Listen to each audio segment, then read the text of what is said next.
listening to the Art of Homeschooling podcast, where we help parents cultivate creativity and connection at home. I'm your host, Jean Miller, and here on this podcast, you'll find stories and inspiration to bring you the confidence you need to make homeschooling work for your family. Let's begin.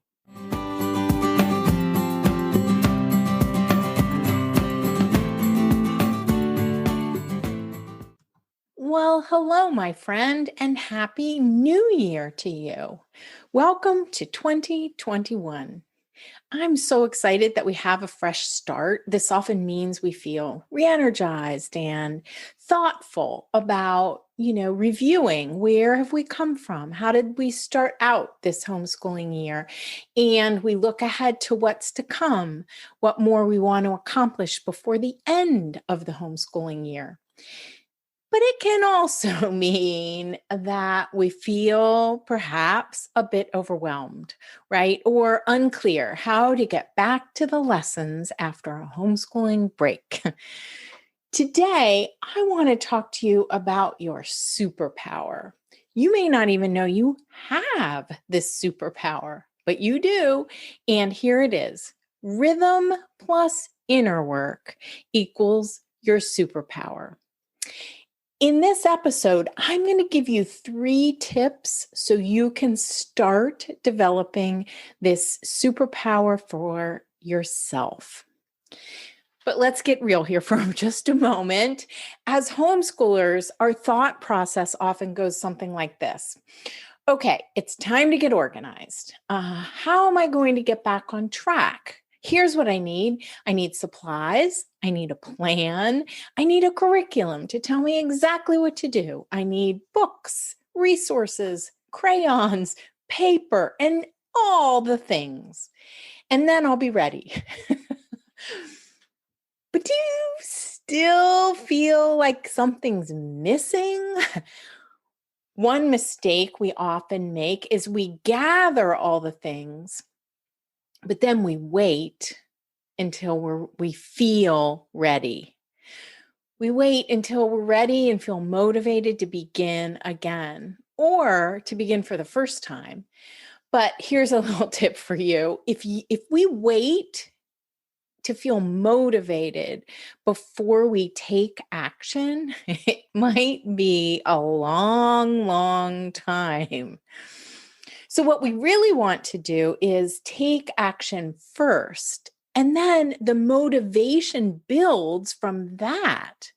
So rather than trying to white knuckle it and make ourselves feel motivated, we want to strengthen our will, that inner force or human capacity to decide what to do and do it. We want to strengthen that instead of just reacting to everything around us. We want to strengthen our will so that taking action becomes easier, so that homeschooling flows more smoothly. Remember this is just an important reminder. You might even want to write this down. You are never behind as long as you're taking action.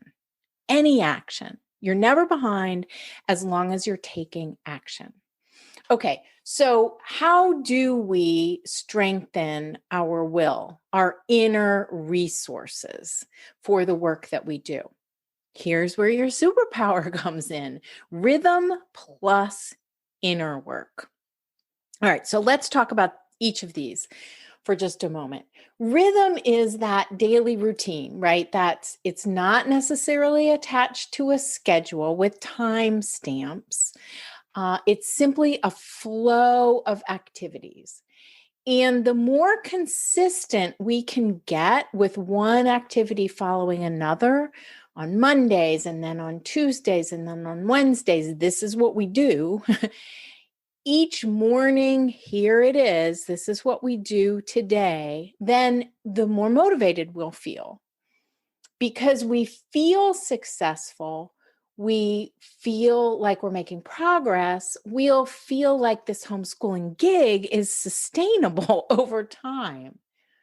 will also feel lighter and more capable of making this happen, of bringing homeschooling lessons to our children. And a side benefit with a regular daily and weekly homeschooling rhythm is that our children will feel uh, more held. They'll feel more capable to just, or more likely, I guess, to just step into the lessons and say yes to what we have to offer them. If you want to know more about rhythm, I did an episode, it's episode number 3, all about creating a rhythm and how rhythm is such an important part of homeschooling. Okay, so then if we couple that rhythm, that sense of daily and weekly rhythm in our lives, in our homeschooling lives, with inner work, which is that a creative practice we do to strengthen ourselves for the homeschooling work we do, then we have a real superpower. This is when our superpower comes alive. The inner work, it allows us to stay, no matter what, to stay grounded, no matter what's going on around us. The inner work allows us to stay focused, right, on the lessons and not get distracted by all the pings and the messages that we get on the daily.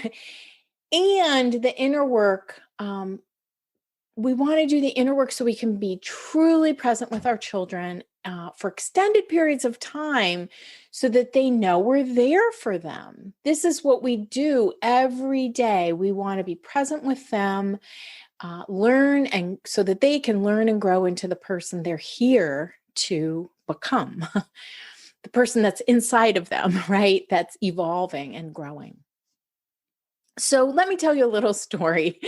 When I was first starting this homeschooling journey, my homeschooling journey, and feeling so lost, perhaps that's how you're feeling right now, or you can at least recognize this feeling, I signed up for a course. It was a correspondence course. You're going to laugh, but I think it was called Creative Teaching.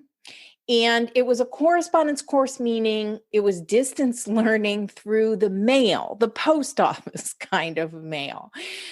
This was years ago. And the course was taught by one of the authors of the Oak Meadow curriculum. Okay, so just a quick side note on Oak Meadow. It's, if you aren't familiar with it, it's a curriculum that's considered to be creative, a creative approach to teaching and learning, somewhat Waldorf-inspired. Just keep in mind, though, I just want to point out that I was not using the Oak Meadow curriculum at the time. And my reasons, one of the biggest drawbacks to me of that particular curriculum is that it's not organized in main lesson blocks. It's just a curriculum where you do a little bit of every subject every day. And instead of, focusing on one subject for 4 to 6 weeks, as is suggested in the Waldorf approach. And in my experience with my own 3 kids, homeschooling others' children, and working with hundreds of homeschooling parents, the block method really does work. So I just wanted to add this side note. I'm not here to recommend a curriculum to you. I'm really here to tell you this story about how I came to realize, to embrace, and really develop my own superpower. So back to the story. I signed up for this correspondence course. I think it was called, like I said, I think it was called Creative Teaching, because it was really all that was available at the time to learn this creative hands-on approach to teaching and learning. And you're going to laugh because it was so long ago. But here's how it worked. I signed up. I received a binder in the mail, right? Snail mail. And the binder had these dividers in it with different lessons, sections for different types of lessons. And the idea was that I would learn to bring each of these different creative types of activities to my children. I would practice the lessons and get feedback from the instructor in the course. And I think my kids were We had just started homeschooling. So the boys, I have 3 kids and the boys are close in age. And then there's a gap before our daughter came. But so the boys were probably in, I don't know, first and second grade, second and third grade, somewhere in there. So we're at the beginning of our homeschooling journey. I received the binder in the mail and I started in on the lessons. And here's how it would go. I would get homework, right? So I do a little bit of reading, then I'd practice, and then my homework would be to do some activity and send it via the post office to my instructor, who would then review it and send me back her response. I remember one of the lessons, this is just an example, was learning to teach the recorder to my children. The homework for me was to learn a really simple song on the recorder and then record it. So I recorded it on a cassette tape and I recorded myself playing this song. Actually, I think I was not pretending to teach. I think I was actually teaching the song to my boys. So I record the lesson and then I mailed the cassette tape to my instructor in the mail. And she listened to my recording and wrote up her responses to my teaching and then mailed her comments back to me. So keep in mind, this whole process took a few weeks' time, right? When I received her critique, right, her reflections on my recorder playing and lesson presentation, I was kind of shocked. Her critique was, there was probably more to it, but what is seared in my memory is that she said I had a weak will and that I needed to really work on strengthening my will in order to be a stronger teacher, homeschooling parent for my children. And whoa, I felt a bit defeated, I must say. I was so proud of myself for signing up for this course and really doing the work. And it was deflating, right? When I got this feedback, a little discouraging. So now, how did she suggest I strengthen my will? She suggested that I create a daily rhythm for myself and my children and follow it. It sounds really simple, doesn't it? But we all know that's not as simple as it sounds. And I'll be the first to admit, rhythm, it's not easy for me. I still struggle with it sometimes in following through on my established daily rhythm. And I still work with this, even though my 3 kids are grown. I have a daily rhythm that I continue to work with every single day. And it's something that I started working with over 25 years ago. I've been teaching for almost 30 years. And I've really, since this time of being given the encouragement to really more deeply work with rhythm in my daily life, I have been, and we all fall off from it from time to time, but coming back to it, I always find that it really enriches my life and it does help to strengthen my will to do the work, whatever that might be. All right. So the second thing my correspondence teacher recommended to me to strengthen my will was to engage more in the creative practice of what is called inner work. So Rudolf Steiner, the founder of the Waldorf approach, talked about inner work as prayer and meditation. So it has a very broad meaning. And these days it has more, it's talked about more and more. But generally, any practice that really helps you hone your focused attention in a meditative way can be called inner work. And these days, there's so many resources for prayer and meditation. I currently use an app, and I recommend it to homeschooling moms all the time. It's called Insight Timer. I absolutely love it because it has all kinds of, like, a huge variety of guided meditations on it. And you could just search for whatever you want, whatever you're feeling intuitively drawn to on any given day, like gratitude or healthy sleep or being more positive or whatever it is you want. The truth is, I'm not great at meditating either. I mean, I find sitting quietly and meditating completely on my own to be very challenging, but I love guided meditations. And I can choose one of those, that is meeting me where I am right now in the moment. So that's my preferred way of meditating. So back to my story. Initially, when this advice was given to me by my instructor in the correspondence course, I really I resisted it.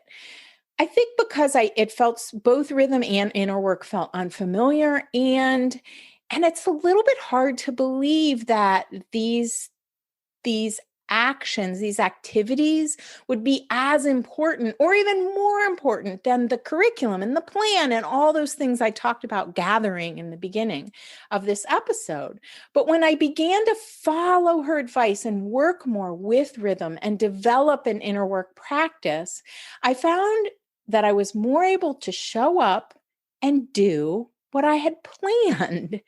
I was more capable of following through and sustaining homeschooling over the long term. So that's why I say your superpower is rhythm plus inner work.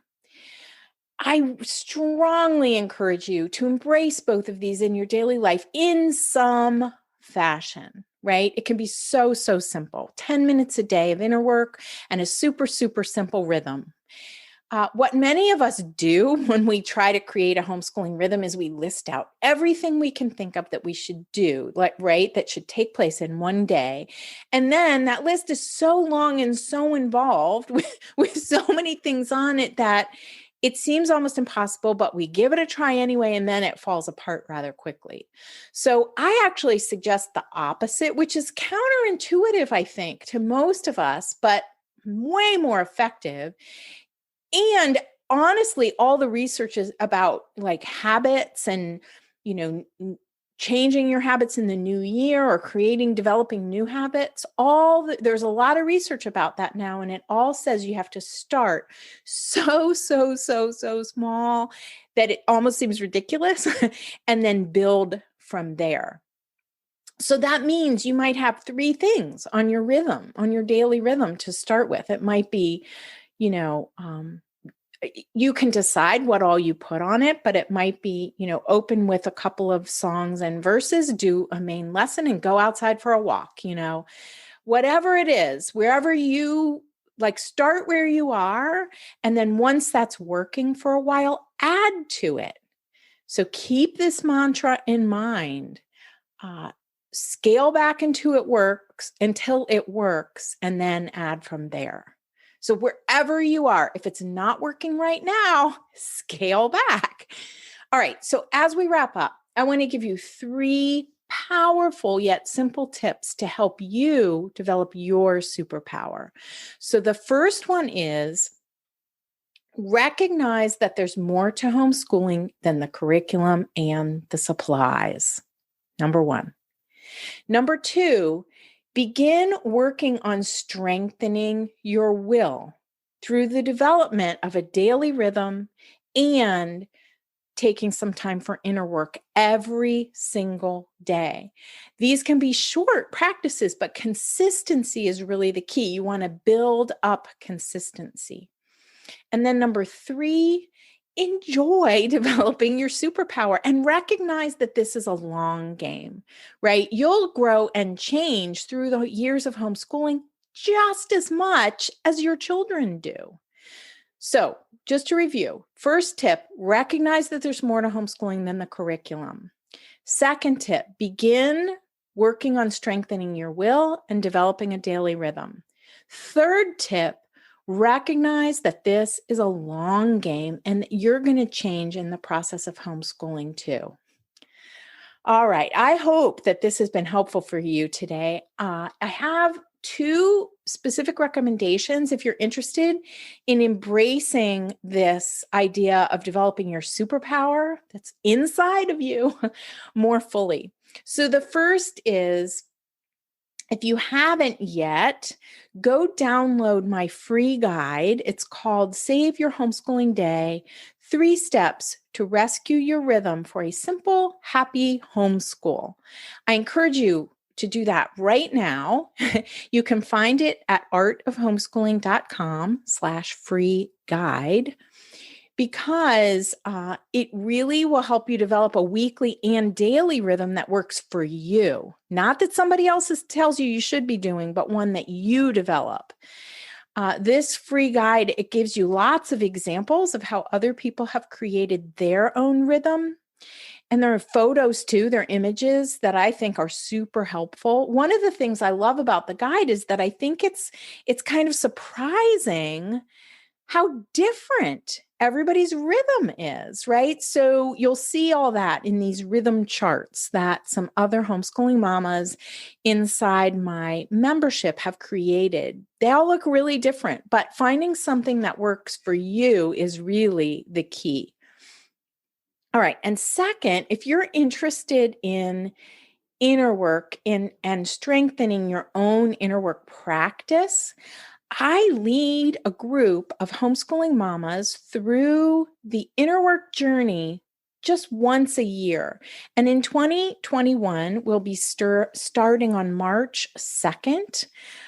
This is a 12-week experience to really help you learn the tools and practices to strengthen your inner forces and feel better, really, as a homeschooling mom. If you're interested in joining us, you can get on the waiting list for that and just you can also find more details about how it works, but you can go to artofhomeschooling.com/innerworkjourney. We'd love to have you join us. So thanks so much for listening in today. And I hope you find ways to increase your newfound superpower. Remember that it comes from rhythm and inner work, the combination of those two practices. So start here in order to help you sustain homeschooling in the long run. Rhythm plus inner work are really essential to help you develop your very own superpower. That's all for today, my friend. But here's what I want you to remember. Rather than perfection, let's focus on connection. Thanks so much for listening, and I'll see you on the next episode of the Art of Homeschooling podcast.